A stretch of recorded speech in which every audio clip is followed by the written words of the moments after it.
বাংলাদেশে কোন আধার অশান্তি তাণ্ডব চলছে রীতিমতো মৌলবাদীরা তাণ্ডব চালাচ্ছে গতকাল রাতের পর আজ সকালেও বঙ্গবন্ধু শেখ মুজিবুর রহমান তার বাড়ি ভেঙে গুড়িয়ে দেওয়া হলো। এমনকি সংবাদপত্র প্রথম আলো সূত্রে খবর ক্রেন বুলডোজার দিয়ে গুড়িয়ে দেওয়া হয়েছে বঙ্গবন্ধুর বাড়ির 4 তলা পর্যন্ত বেশিরভাগ অংশ ভেঙে গুড়িয়ে দেওয়া হয়েছে। মৌলবাদীরা তারা হুঁশিয়ারি দিচ্ছে যে স্বৈরাচারের কোনো চিহ্ন রাখা হবে না।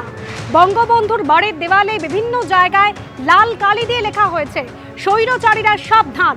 রাতে ধানমন্ডি 5 নম্বরে শেখ হাসিনার বাড়ি সুধা সদন সেটিও ভেঙে গুড়িয়ে দেওয়া হয়েছে।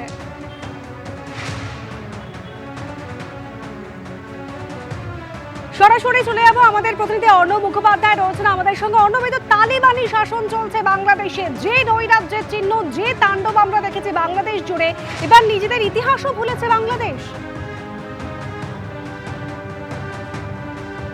একদমই দেখো, তালিবানি শাসন চলছে প্রায় বলা চলে। তার কারণ হচ্ছে যে এই যে ঘটনা ঘটছে তাতে কিন্তু বাধা দেওয়ার কোনো চেষ্টা প্রশাসনের তরফ থেকে নেই।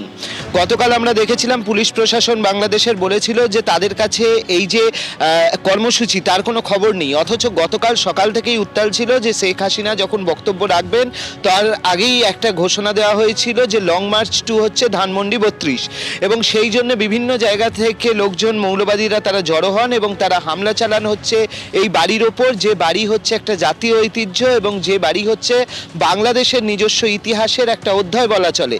সেই বাড়িকে ভেঙে গুড়িয়ে দেওয়া হয়েছে। ভোর 4টে অবধি ভাঙার কাজ চলেছে, তারপর একটু বিরতি দেওয়া হয়েছে। এদিন সকাল থেকে ফের ভাঙার কাজ চলেছে এবং যেটা দেখা যাচ্ছে ভাঙার পাশাপাশি লুট, অবাধে লুট। সেখান থেকে গ্রিল নিয়ে কেউ বাড়ি যাচ্ছেন, এমনকি সামনের নারকেল গাছ, সেই নারকেলের গাছও কিন্তু বাদ যায়নি, সেখান থেকে নারকেল নিয়ে তারা বাড়ি চলে যাচ্ছে। অর্থাৎ যারা করতে গেছেন, এই ভাঙতে গেছেন, তারা একদিকে যেরকম লুট চালাচ্ছেন, এর আগেও আমরা দেখেছিলাম যে চেয়ার টেবিল বিভিন্ন জিনিসপত্র নিয়ে বেরিয়ে আসা হচ্ছে, সেই চিত্র আবার ধরা পড়ছে যে গ্রিল থেকে শুরু করে নারকেল সেই সমস্ত কিছু তারা নিয়ে চলে যাচ্ছেন এবং সেই সঙ্গে একটা উল্লাস চলছে এবং উল্লাসের মাধ্যমে তারা ভাঙছেন। এবং এই নৈরাজ্যের উল্লাস কিন্তু সারা বাংলাদেশ জুড়ে চলছে, শুধুমাত্র যে ধানমন্ডিতে হচ্ছে তাই নয়।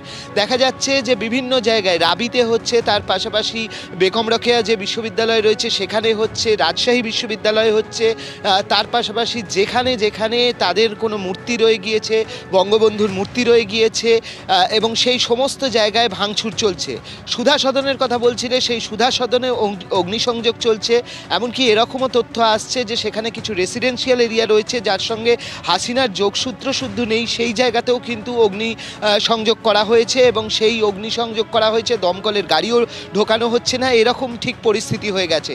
সব মিলিয়ে এক নৈরাজ্যের পরিস্থিতি, যেখানে সরকার নেই, যেখানে মৌলবাদীদের দাপট। একদিকে দেখা যাচ্ছিল যে বেশ কিছুদিন ধরে হিন্দুদের ওপর সেখানে হামলা হচ্ছে, একদিকে দেখা যাচ্ছিল যে চিন্ময় প্রভুকে আটকে রাখা হচ্ছে, তাকে ছাড়া হচ্ছে না, আর অন্যদিকে দেখা যাচ্ছে যে বঙ্গবন্ধু তাদের ইতিহাস সেই মুছে দেওয়ার চেষ্টা করছে এই মৌলবাদী জনগণ, এবং যাতে দেখা যাচ্ছে যে বিএনপি থেকে শুরু করে ছাত্র জনতার নামে তাদেরকে উৎসাহ দেওয়া হচ্ছে এবং এই উৎসাহের ফলশ্রুতি হচ্ছে ঠিক যেভাবে ভাঙচুরের কাজ চলছে এবং বুলডোজার নিয়ে গিয়ে রীতিমতো গুঁড়িয়ে দেওয়া হচ্ছে এবং সেই বুলডোজার নিয়ে গুঁড়োনোর কাজ চলছে এবং সেখানে প্রশাসনকে অস্তিত্বও কিন্তু দেখা যাচ্ছে না। কোথায় গেল প্রশাসন, কোথায় গেল ইউনিট সরকার? তারা কি পুরোপুরি নীরব? তারা কিছু করছেন না?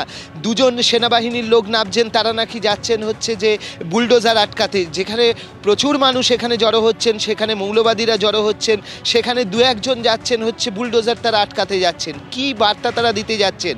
যে জায়গাটা বস্তুত একটা মিউজিয়াম ছিল, যে জায়গা থেকে দেশ বিদেশের মানুষজন আসতেন, এসে যে জায়গাটা দেখতে যেতেন, যে জায়গায় তারা দেখতেন যে পাকিস্তানের অত্যাচারের নমুনা, যে জায়গায় তারা দেখতেন রাজাকারদের অত্যাচারের নমুনা, সেই জায়গাকে গুড়িয়ে দিয়ে কাদেরকে সেভ করা হচ্ছে? বস্তুত যারা করছেন তারা হচ্ছেন পাকিস্তানপন্থী এবং তারা হচ্ছেন মৌলবাদী, এমনটাই মনে করছে সংশ্লিষ্ট বিশ্লেষকরা। এবং সেইভাবেই কিন্তু এদিন ভোর থেকে ফের শুরু হয়েছে এই 32 নম্বর ধানমন্ডি ভাঙচুরের কাজ এবং ভেতরে অগ্নিসংযোগ করা হয়েছে।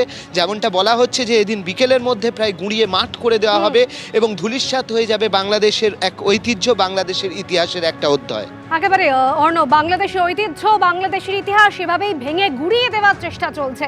অধ্যাপক রাজাগোপাল ধর চক্রবর্তী এই মুহূর্তে সরাসরি রয়েছেন আমাদের সঙ্গে। রাজাগোপাল বাবু, বাংলাদেশ তাদের নিজের ইতিহাস, নিজের ঐতিহ্যকে এভাবে ভেঙে গুড়িয়ে দিচ্ছে।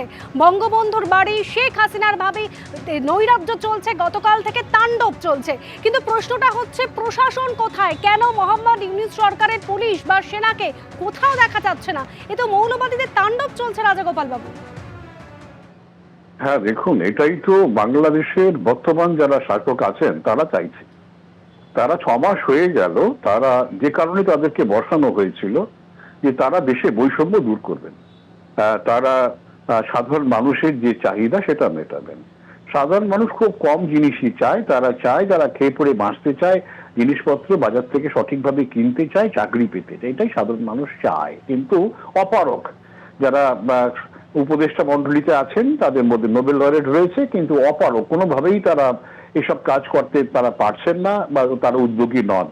তাই তারা মনে করছে মানুষের সহানুভূতি এখনো রাখতে হলে এমন ভাবে মৌলবাদকে একেবারে মৌলবাদকে সুযোগ দিতে হবে, মদত দিতে হবে, যাতে করে মানুষ এখনো মনে করে যে বাংলাদেশের এই বর্তমান অবস্থার জন্য দায়ী শেখ মুজিবুর রহমান, যিনি দেশটাকে সৃষ্টি করেছেন, দেশে একটা ধর্মনিরপেক্ষ গণতান্ত্রিক সংবিধান দিয়েছেন, এই লোকটাই দায়ী। এর যাবতীয় জিনিস ভেঙে দাও, গুড়িয়ে দাও, এটাই করছে মানুষ। সরকারি প্রসঙ্গ থেকে করছে, মানুষ সেখানে হাজির হয়েছেন, মিলিটারি, পুলিশ সবাই নীরব হয়ে আছে। এটা লজ্জা, জাতির লজ্জার ব্যাপার। কিন্তু বোঝাই যাচ্ছে বাংলাদেশ তালিবানি শাসন চায়, বাংলাদেশ আফগানিস্তান হতে চায়, বাংলাদেশ পাকিস্তান হতে চায়, লিবিয়া হতে চায়। সে তার যে এতদিনের ঐতিহ্য, এত মেয়েদের লেখাপড়া শেখানো, মেয়েদের যে ক্ষমতায়ন সেখানে করে সবকিছু ধূলিসাৎ তারা করতে চায়। কতক্ষণ কতদিন পারবে আমি জানি না, কিন্তু এই মুহূর্তে অস্ত্র বলে পাকিস্তানের অস্ত্র যেটা মৌলবাদীদের হাতে গিয়ে পৌঁছেছে, সেই অস্ত্র বলে তারা দাপটে বাংলাদেশকে মানুষকে বোঝাতে চাইছে যে বঙ্গবন্ধু যাবতীয় জিনিসকে ভেঙে দিতে পারলেই বোধহয় আমরা সত্যিকারের স্বাধীন হব।